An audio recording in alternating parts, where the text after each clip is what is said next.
Y bien, estamos ahora con Miguel Santillana, investigador principal del Instituto del Perú, y con Miguel Glave, investigador principal de GRADE, dos investigadores principales, principalmente investigadores. Sí, pues. Bien, yo les agradezco su participación. Buenas noches. Buenas noches. Bueno, comencemos con el tema de Cajamarca. Ya hay definiciones. No sale, sin embargo, el presidente Humala, que iba a salir a las 6 de la tarde. No sabemos qué cosa ha pasado. ¿Alguno de ustedes tiene alguna información al respecto? Me imagino que... Creo que está esperando una sabrosa entrevista que ha hecho una colega tuya que saldrá el día domingo. Ah, sí. En uno de los diarios que es dueño de este canal. Ah. Están esperando saber esa opinión de ese alto funcionario. Ah, pero no es una entrevista al presidente. No, es una entrevista a un socio de Yanacocha. ¿A un socio de Yanacocha? Ah, pues a Alberto Benavides. No, Alberto, a Roque. No, a Roque. ¿Pero por qué van a esperar una entrevista No a Roque? sé, no sé, pues estarán a su... ¿Qué habló acá? Santa Cruz, o sea, Santa Cruz. le llaman el socio mayoritario, ya habló acá, ¿no? Qué raro, mucho cálculo, ¿no? Sí, yo creo que dudan demasiado.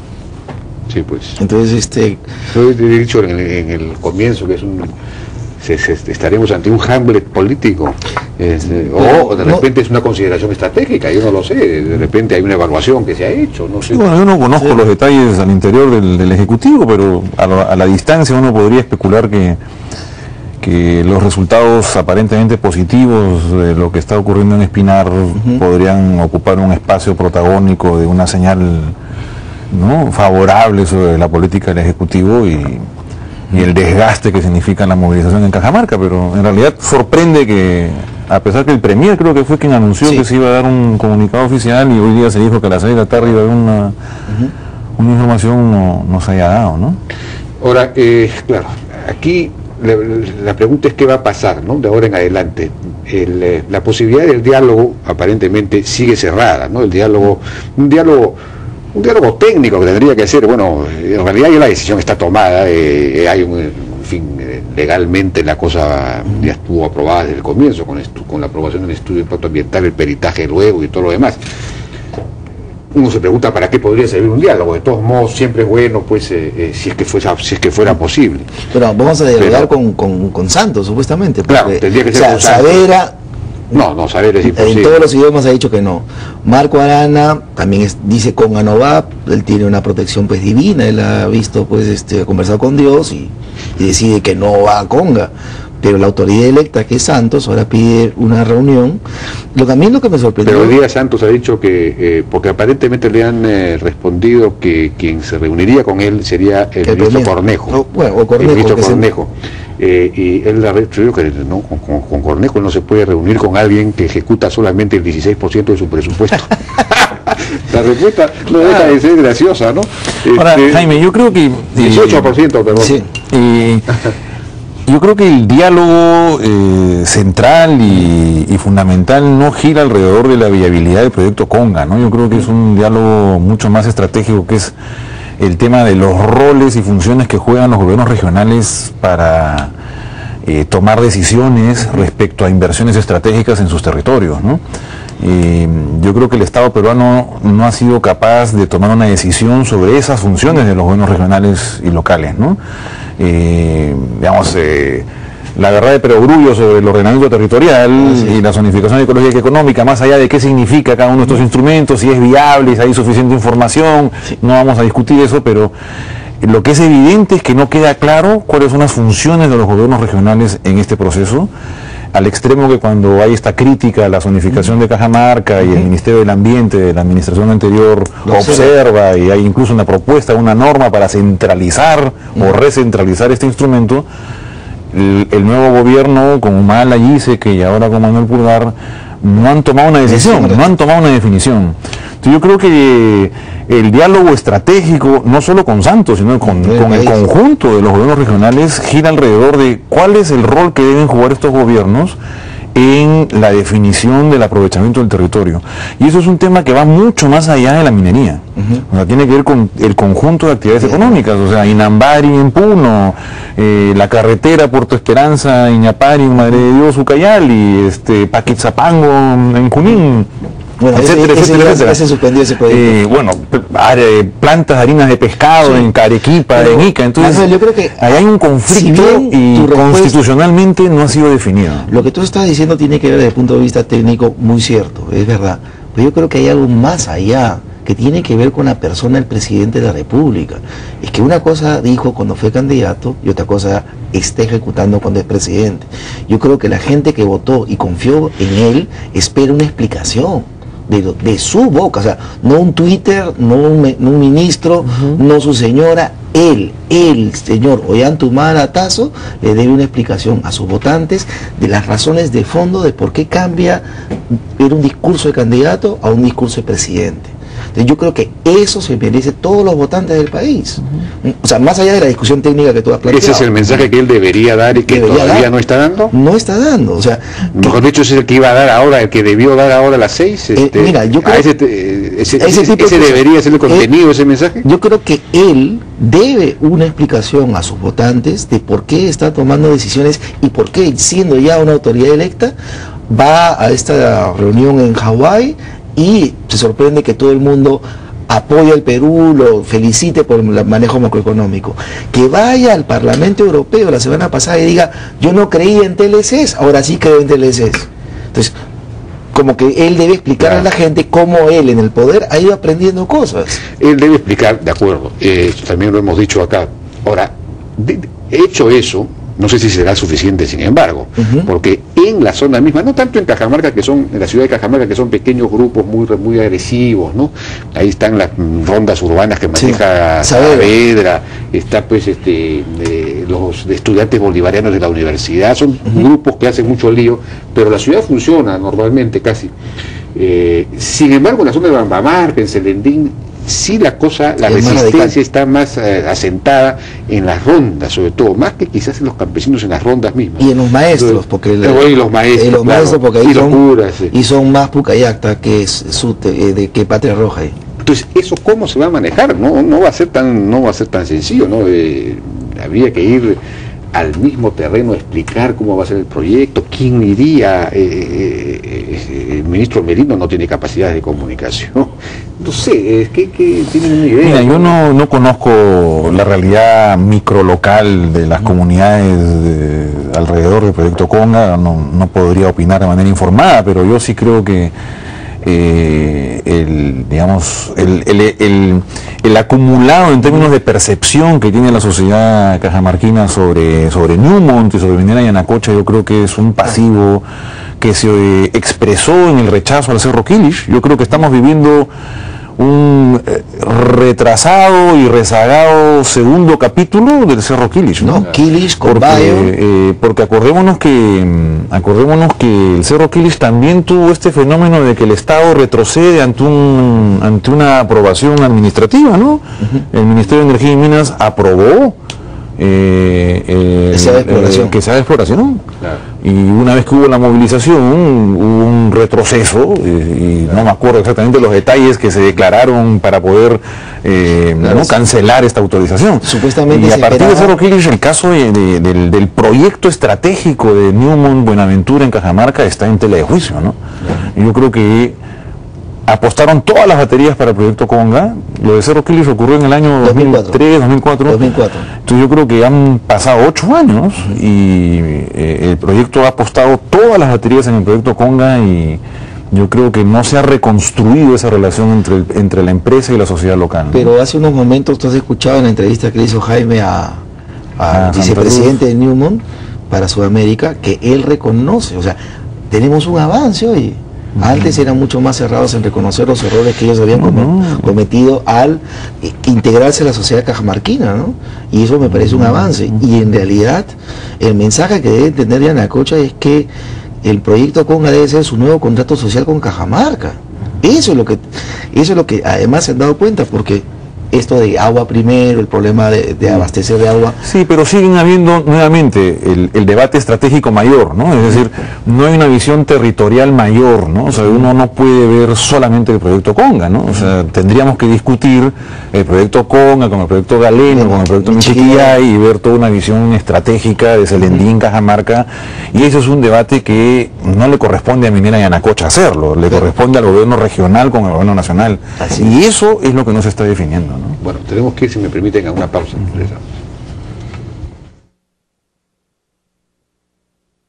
Aprovecha esta super promoción y mantente conectado dentro y fuera de casa.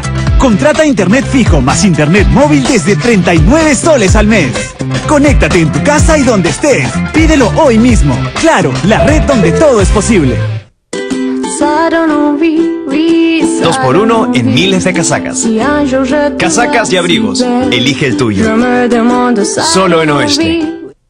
Son tus hijos, alegres y llenos de vida, pero también delicados.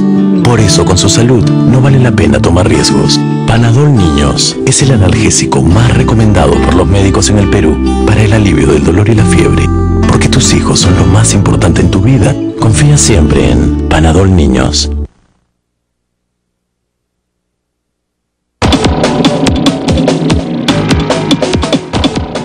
Bueno, pasemos al caso de Espinar, que al parecer, bueno, se parece haberse encausado. Ahora, sin embargo, digamos, fueron 4 ministros. Yo tuve la impresión de que esto era un poco demasiado, ¿no? Porque por lo menos 2 de las 3 mesas son casi innecesarias. La mesa relativa a los estudios del monitoreo ambiental es un plan que ya había sido elaborado, que ya había sido acordado el 20 de abril entre las partes, con firmas y todo, antes del...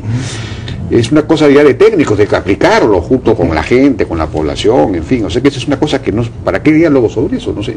¿Cómo ven el tema de Espinar?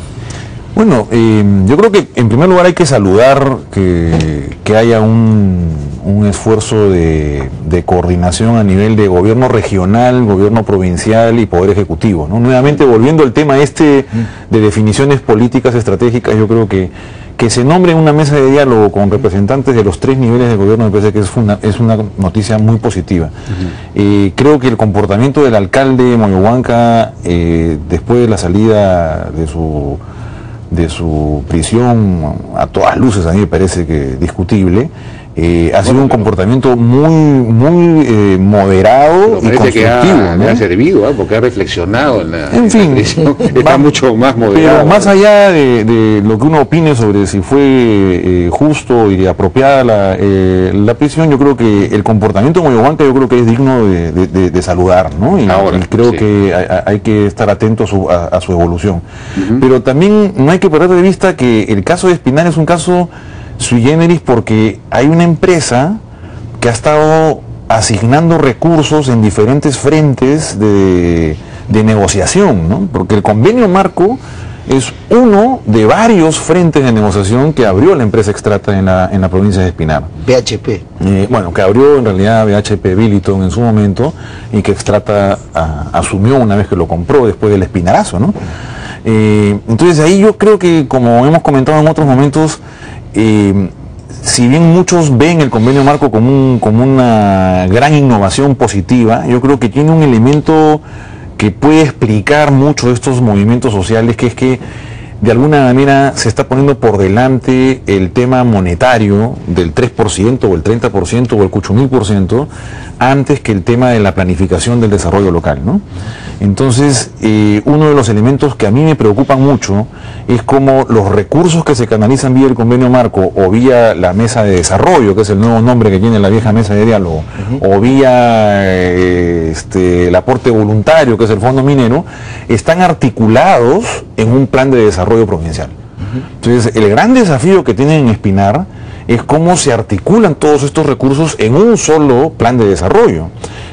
Porque lo que vivimos en Espinar, como en otros casos, es que uno tiene el plan de desarrollo concertado en la provincia, para el cual se inyectan los recursos del canon o del Foncomún, pero luego el convenio marco, el aporte voluntario o la inversión directa vía Fundación Tintaya o responsabilidad social no necesariamente están articulados. Entonces yo creo que hay un desafío para la sociedad espinarense, incluyendo Extrata, para ver cómo construyen esa articulación. Y yo creo que eso es un problema que enfrentan todas las grandes operaciones mineras, que las grandes operaciones mineras invierten recursos en diferentes canales, pero no han sido capaces de articularlos.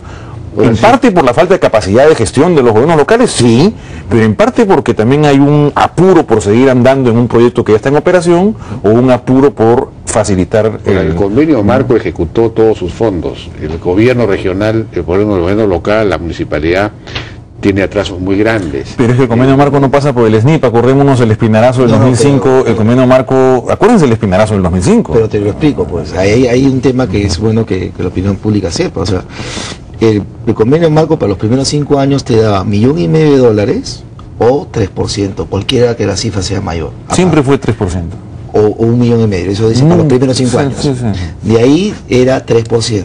Ahora, el tema es que el convenio marco tiene un directorio, donde hay 8 directores. Comité de gestión. El comité de gestión que lo preside el alcalde provincial y hay uno de los asientos que tiene la empresa. Sí. Las decisiones de inversión se dan a finales de marzo, comienzo de abril, cuando ya tienes el pago del impuesto a la renta y ya sabes cuánto fue la utilidad bruta. Y de ahí se asigna con este comité cuánto le das a la provincia, a los distritos y a las comunidades. Y son ellos las instancias que deciden quién hace la obra. No es que se imponga que la Fundación Tintaya lo haga, sino que la población sabe que si va por el camino del municipio, tiene todas estas trabas administrativas, y si va por el camino de la fundación, que lo puede hacer como privado y luego donarlo a la población, es mucho más ejecutivo. Sí, no, pero el punto que comentaba antes, la observación de Jaime de la velocidad de ejecución, tiene que ver con el convenio marco no tiene ninguna restricción del Sistema Nacional de Inversión. Acordémonos, en el espinarazo, discúlpame, Miguel, en el 2005, cuando estalló el espinarazo, que no se invertía en el hospital, que no se invertía en la carretera, parte del problema era que los proyectos tenían que pasar por el SNIP. Entonces, claro, iban a demorarse 1 o 2 años en poder ser ejecutados. Entonces, como consecuencia del espinarazo con BHP Billiton Tintaya, se hizo la modificación para que los recursos del convenio marco sean canalizados directamente por el comité de gestión y que no pasen por el SNIP. Ahí yo creo que, más allá del SNIP o no SNIP, yo creo que ahí nace un pequeño problema, que es que los recursos que se canalizan vía el convenio marco no están necesariamente adscritos a este plan de desarrollo. Que se ejecutan, que hay diferentes unidades ejecutoras, que todos reciben, pero como que comienza a haber una especie de... Pero ese plan de desarrollo tiene que hacerlo la municipalidad. La municipalidad provincial. Pero está hecho. Claro que está hecho. Y está hecho, se hizo en paralelo con el convenio marco. ¿Por qué? Porque acuérdate que empezamos la descentralización y tanto en los gobiernos regionales, provinciales y distritales, todos tenían la obligación de hacer sus planes de desarrollo concertado. Pero nuevamente, Miguel, el punto es... ¿En qué momento los recursos de los diferentes canales de inversión están sistematizados en un solo instrumento? Claro. Eso es lo que no tenemos. ¿No? Y bueno, ahora es un problema de planificación, de gestión, de desarrollo complicado. Habría que encontrar una solución. Los problemas administrativos son siempre pues inextricables. Un ejemplo clásico, mantenimiento de caminos. Olvidémonos de Espinar y de Extrata Tintaya. Cualquier mina, la mina JJ en la provincia altoandina de Huancavelica. Bueno, todas las minas invierten en mantenimiento de caminos. Bueno, esos recursos que se invierten en mantenimiento de caminos no están registrados en ningún instrumento de planificación del sector transporte, ya sean caminos nacionales de Provías Nacional o ya sean caminos rurales de Provías descentralizadas. Por eso es que se pueden ejecutar. Pero yo creo que en el largo plazo, Jaime, está generando un clientelismo, un paternalismo y no estás desarrollando capacidades de planificación. Lo más sensato es que esos recursos estén incorporados en el plan, ¿no? Pero los municipios provinciales tienen sus planes viales. Ah, no, por supuesto. Bueno, ya nos ganó el tiempo, una discusión que vamos a tener que seguir dándole hasta encontrar alguna luz al final de este túnel. Muchísimas gracias a Miguel Santillana y a Manuel Glave por su participación. Muchas gracias, buenas noches. Vamos a una pausa, regresamos.